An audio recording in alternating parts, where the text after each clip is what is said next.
The world is changing fast, but you can learn it at a slower pace. Special English. You're listening to Special English. Here's the news.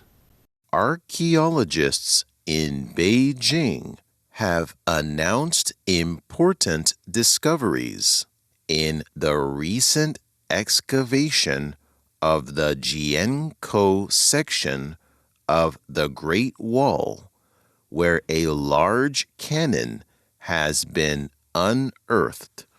The excavation focused on 3 beacon towers and their connecting walls, revealing numerous artifacts this year, including weapons, architectural parts, and objects of daily use. That is according to Jan Oct, an associate research fellow at the Beijing Institute of Archaeology, at a press conference on the latest archaeological findings in 2025. Among these artifacts was a large cannon cast in the late Ming Dynasty, more than 380 years ago, measuring 89 centimeters in length and weighing 112 kilograms. The largest artillery piece ever found in this section of the Great Wall. Shang said that the well-preserved inscriptions on the cannon provide crucial new evidence for research on firearms manufacturing and historical military technology exchange during the period. Also announced were the research findings of turquoise artifacts at the Xingong site, which is a rare settlement dating back to the Xia and Shang period, over 3,000 years ago, in Beijing's urban area. The site, featuring burial grounds, moats, and residential remains, has revealed 28 turquoise artifacts. Analysis indicates the turquoise likely originated from mines at the junction of the provinces of Hubei, Henan, and Shanxi, providing key evidence of early cultural exchange in northern China. That is according to Yang Zhu, a research fellow at the Institute. This is Special English. According to the Beijing Equity Trading Center, a specialized board for small and medium-sized enterprises in the Chinese capital that develop advanced technologies to produce innovative and unique products, saw its number of listed companies hit 1,000 by the end of November. Among these companies, 221 are recognized as innovative small and medium-sized enterprises, or SMEs for short, 541 as specialized and sophisticated ones, and 187 as Little Giant Enterprises, a designation reserved for top-tier SMEs with high growth potential, cutting-edge technology, and a robust competitive edge in the market. Launched in August 2023 with an initial cohort of 50 firms. The board is a tailored segment of Beijing's equity market, specifically designed to support technology-driven and innovative SMEs. Nearly 90% of its listed firms operate in cutting-edge fields, including next-generation information technology, artificial intelligence, biotechnology, as well as advanced manufacturing and new energy. According to the Beijing Equity Trading Center, to date, companies on the board have raised over 40 billion yuan, about $5.66 billion in equity financing, ranking among the top nationally in funding scale. The development of SMEs that use specialized, sophisticated technologies to produce novel and unique products has been highlighted as a key national strategy. It was included in the Communist Party of China Central Committee's recommendations for the formulation of the 15th five-year plan for China's economic and social development, spanning from 2026 to 2030. You're listening to Special English. China's electronic information manufacturing sector saw steady growth in the first 10 months of this year. That is according to data released by the Ministry of Industry and Information Technology. The value-added industrial output of major companies in the sector expanded 10.6% year-on-year during the period per the data.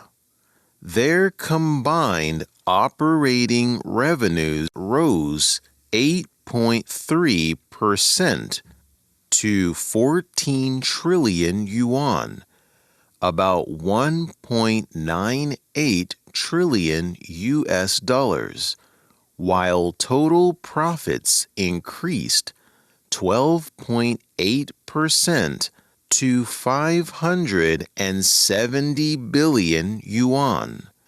Major companies in the sector are those with main annual business revenue of at least 20 million yuan.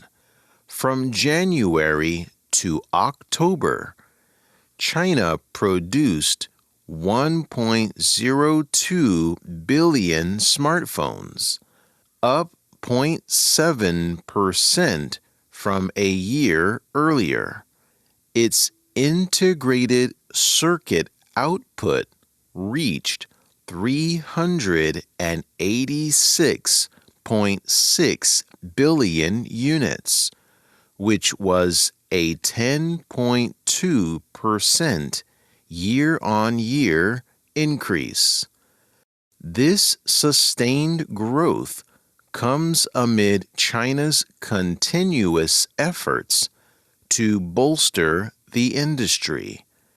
In September, China rolled out a plan to stabilize the growth of the electronic information manufacturing sector from 2025 to 2026, setting the target of about 7% for the average added value growth rate of the computer, communication, and other electronic equipment manufacturing industries. This is Special English. China Eastern Airlines flight MU-745 recently touched down in Buenos Aires, the capital of Argentina, marking the official launch of the first direct air route between China and Argentina. The flight departed Shanghai Pudong International Airport at 2:19 a.m. Beijing time, made a 2-hour stopover in Auckland, New Zealand, and arrived in Buenos Aires after a whole flight of about 25 hours and 30 minutes. Spanning over 20,000 kilometers, the new link has broken the record for the world's longest one-way flight.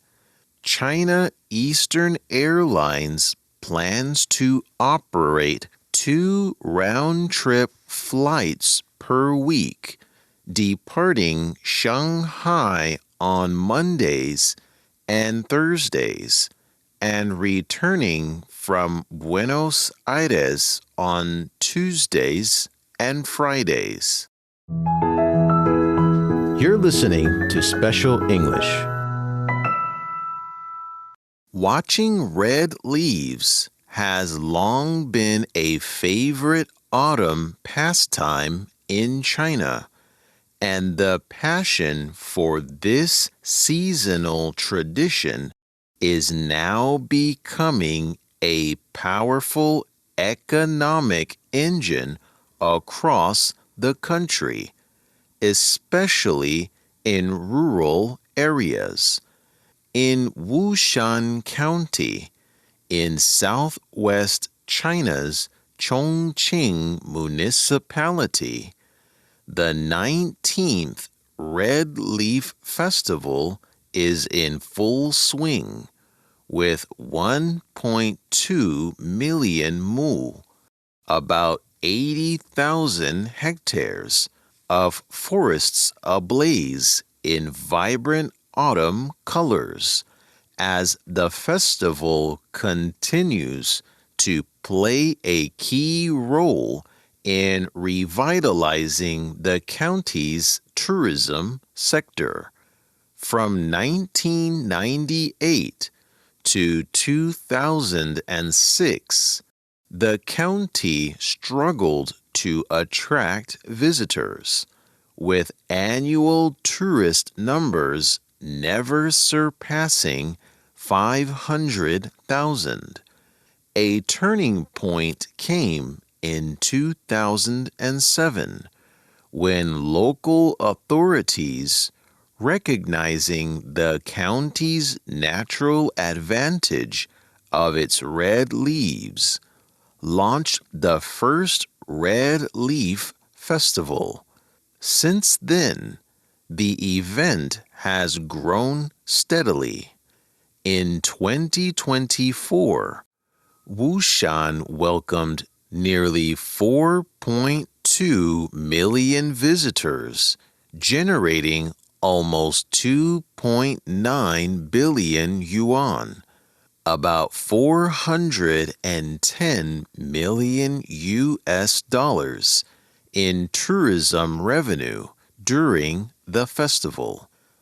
Hou Yufeng, an expert with the Chongqing Municipal Commission of Culture and Tourism Development, said that autumn and winter used to be low seasons for tourism in Wushan and the surrounding areas, but the red leaves transformed the off-season into a peak season, serving as a key driver of the local tourism industry. The enthusiasm for enjoying these vibrant autumn landscapes can be seen across the country. Bunxi City in northeast China's Liaoning province, where the colder weather brought an earlier display of red leaves, saw tourist arrivals rise 13% year on year, along with a 14% increase in total tourism revenue during this year's National Day and Mid-Autumn Festival holiday period. This year, Wushan offers visitors a variety of ways to enjoy red leaves. Travelers can take in the scenery by boat, by road, or on foot, while new experiences such as hot air balloon rides and low-altitude flights provide fresh perspectives on the autumn landscape.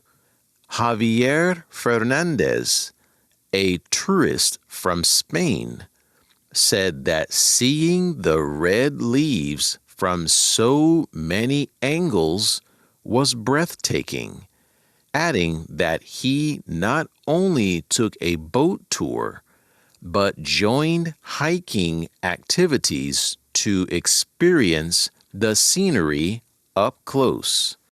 In Nanjing City, in East China's Jiangsu province, the Qixia Mountain is currently in the midst of its annual red leaf season. Beyond the vibrant scenery, Qixia Mountain boasts a rich historical and cultural heritage, which the scenic area is showcasing through a variety of immersive experiences.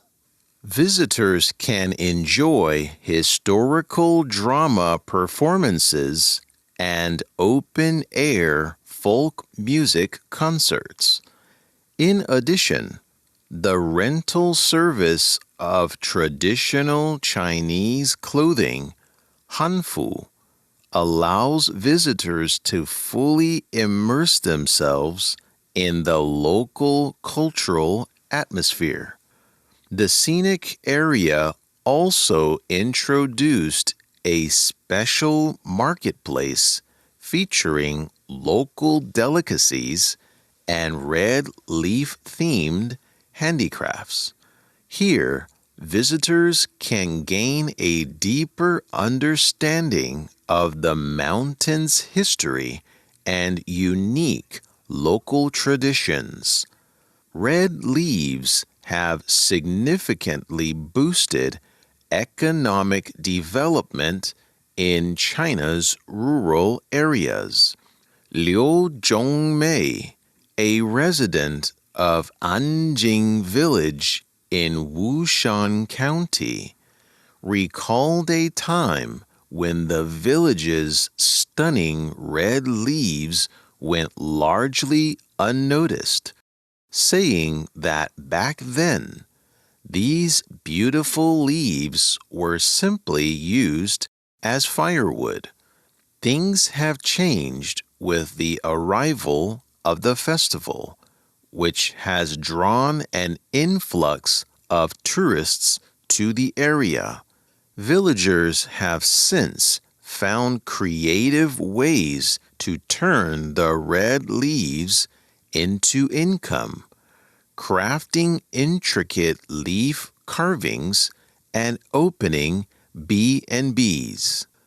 Liu said that a leaf, if made into a carving, can sell for at least 10 yuan. These red leaf products have become a popular souvenir for visitors. He Jiongfeng, head of the Statistical Research Institute of the China Tourism Academy, said that in China, most red leaf resources are located in the mountainous rural regions. Developing the red leaf economy can transform ecological advantages into economic advantages, making it an effective approach to advancing rural revitalization. This is Special English. That's the end of this edition of Special English. To recap, I'm going to read 2 of the news items again at normal speed. Please listen carefully. According to the Beijing Equity Trading Center, a specialized board for small and medium-sized enterprises in the Chinese capital that develop advanced technologies to produce innovative and unique products, saw its number of listed companies hit 1,000 by the end of November. Among these companies, 221 are recognized as innovative small and medium-sized enterprises, or SMEs for short, 541 as specialized and sophisticated ones, and 187 as Little Giant Enterprises, a designation reserved for top-tier SMEs with high growth potential, cutting-edge technology, and a robust competitive edge in the market. Launched in August 2023 with an initial cohort of 50 firms, the board is a tailored segment of Beijing's equity market, specifically designed to support technology-driven and innovative SMEs. Nearly 90% of its listed firms operate in cutting-edge fields, including next-generation information technology, artificial intelligence, biotechnology, as well as advanced manufacturing and new energy. According to the Beijing Equity Trading Center, to date, companies on the board have raised over 40 billion yuan, about $5.66 billion US dollars, in equity financing, ranking among the top nationally in funding scale. The development of SMEs that use specialized, sophisticated technologies to produce novel and unique products has been highlighted as a key national strategy. It was included in the Communist Party of China's Central Committee's recommendations for the formulation of the 15th Five-Year Plan for China's economic and social development, spanning from 2026 to 2030. You're listening to Special English. China Eastern Airlines flight MU-745 recently touched down in Buenos Aires, the capital of Argentina, marking the official launch of the first direct air route between China and Argentina. The flight departed Shanghai Pudong International Airport at 2:19 a.m. Beijing time, made a 2-hour stopover in Auckland, New Zealand, and arrived in Buenos Aires after a whole flight of about 25 hours and 30 minutes. Spanning over 20,000 kilometers, the new link has broken the record for the world's longest one-way flight. China Eastern Airlines plans to operate 2 round-trip flights per week, departing Shanghai on Mondays and Thursdays and returning from Buenos Aires on Tuesdays and Fridays. This is the end of today's program. I hope you'll join us every day to learn English at a slower pace.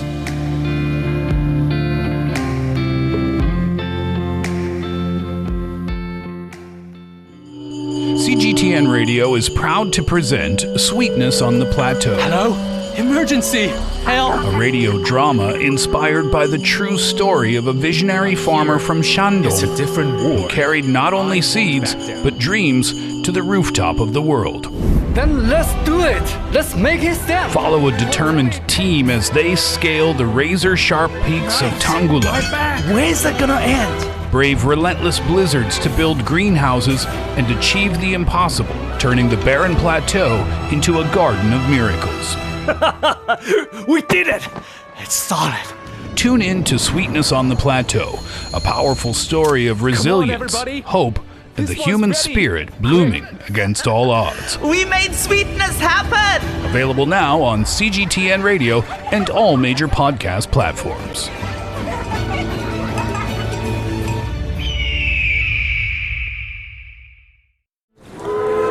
I was born on the 17th of November. Delve into a world of words with Books and Beyond, a podcast made especially for audiobook lovers. I came into the world as the youngest of 5 I children. wondered what Her Majesty would be like. Fie upon you, limpid one.